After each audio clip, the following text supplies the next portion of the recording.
মাননীয় সাবেক প্রধানমন্ত্রী আপসহীন দেশনেত্রী বেগম খালেদা জিয়ার ৮০তম জন্মদিন উপলক্ষে কুতুবপুর ইউনিয়ন বিএনপি ও অঙ্গ সংগঠনের উদ্যোগে দোয়া মাহফিল অনুষ্ঠিত হয়।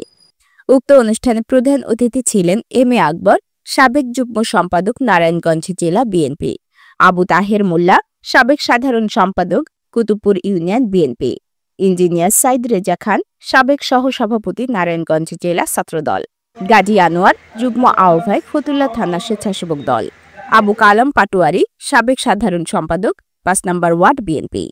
আব্দুল মতিন, ৮ নম্বর ওয়ার্ড যুবদল; লিয়াকত আলী মাস্টার, সাবেক কোষাধ্যক্ষ, ৬ নম্বর ওয়ার্ড বিএনপি; হাজী আমিন, জাহাঙ্গীর আলম, শ্রমিক দল; আয়োজনে মিজানুর রহমান মিঠু, স্বেচ্ছাসেবক দল, আশু তালুকদার। উক্ত অনুষ্ঠানে সভাপতিত্ব করেন গাজী মোহাম্মদ ইব্রাহিম, সাবেক সাধারণ সম্পাদক, ৬ নম্বর ওয়ার্ড বিএনপি।